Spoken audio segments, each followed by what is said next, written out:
Welcome back. We are starting to see the consequences from the Supreme Court's big decision on immigrants with temporary protected status. Advocates in Springfield, Ohio, say thousands of Haitian migrants are being summoned by ICE. And they're basically being told that they can either be deported on the spot or wear an ankle monitor until their deportation hearing. MS Now's Alex Tabbitt talked to a former TPS holder who now works at a Haitian support center in Springfield. And I want to play for you what he said about that choice. This is really humiliating, but sometimes you don't have a choice, and it's a catch-22. And when you are in a catch-22, if you realize most of the people, they agree to have the ankle bracelet. In terms of humanity, this is really, really bad. Like, it's a really sad situation to describe. Heartbreaking. DHS wouldn't confirm any ongoing operations, but a spokesperson did give us a statement. They said, quote, "It's closing time," which means you don't have to go home, but you can't stay here. The good news is it's not too late to get a $2,600 check and a free flight home. I want to bring in that reporter, my colleague Alex Tabbitt, who's on the ground in Springfield, Ohio. Vaughn and Damien are still with us. Alex, can you talk about what you've been hearing from the people here that are facing this situation? I mean, they knew that change was coming, but what has it actually been like? There's an immense amount of anxiety on the ground here, Allie. I spent much of the day yesterday inside one of the community support centers for Haitians here in Springfield.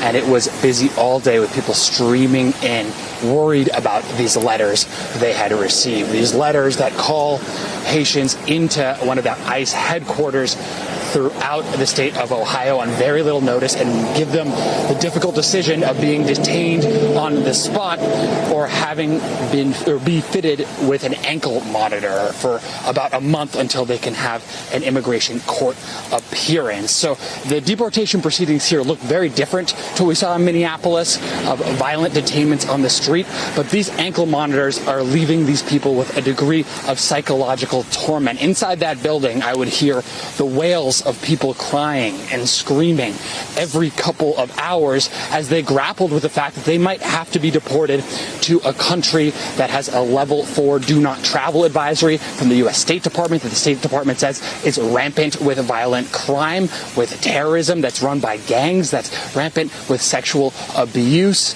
And what we also saw in that building yesterday is because so many people have been receiving this letter, the door was opening all the time, every 10, 15 minutes. And every time you could hear the door open, the dozens of Haitians in this building couldn't help but turn their heads and look towards the door, fearful of what was on the other side of that door, fearful that ICE might be around the corner.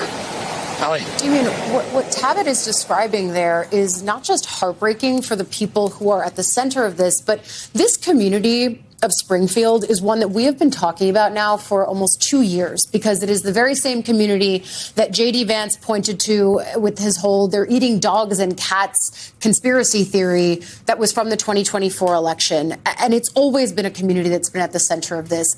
And it's also coming that as this administration has done more of its aggressive immigration enforcement, it's the very thing that has people, even those who voted for him, saying, "You said you'd be taking the worst of the worst, not my friends, neighbors, and colleagues who have been here trying to build a life." I think after the shootings in Minnesota earlier this year and the ouster of Kristi Noem, a lot of people thought the Trump administration was really going to dial back. And a lot of Republicans on Capitol Hill wanted the White House to dial back its immigration approach. But the Supreme Court decision that recently occurred, and quite frankly, President Trump's own push, has re-energized the Department of Homeland Security. And there's a number of things that the department is doing. It's not just, we're not seeing the clashes like we used to on the streets as much, but there's a lot of policies being implemented in individual communities that are, quite frankly, like pretty sophisticated. And one of the things I think is going to happen before the midterm elections, when Democrats have the opportunity to take over the House or the Senate or both, the White House is going to do as much as they can to get their immigration agenda through, because there might be some actual huge roadblocks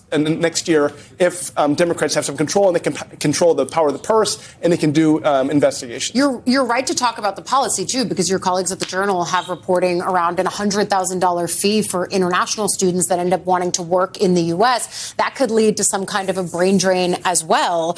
But I think, Vaughn, the idea that it's not just what the Journal is reporting, it's also some reporting about a new piece of the immigration agenda, this so-called Freedom Haulers initiative to replace undocumented truck drivers with military veterans. I don't think anyone is arguing that we shouldn't be helping our veterans find jobs, but I think it's important to put this through the lens of the way that the administration is doing it and the way that they are otherizing people who are here in an undocumented fashion in the process.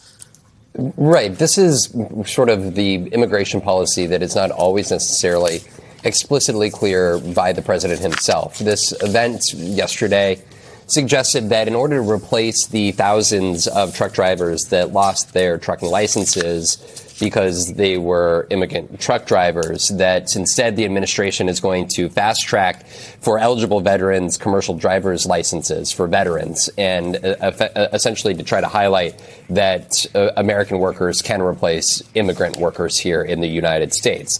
That's the pitch and the message coming from the president. And we have heard, especially out of this White House, J.D. Vance has been on the front lines of pushing restriction on not just undocumented immigration, but even more so on legal immigration itself. And he was the one that was pushing for a crackdown, a restriction on HB1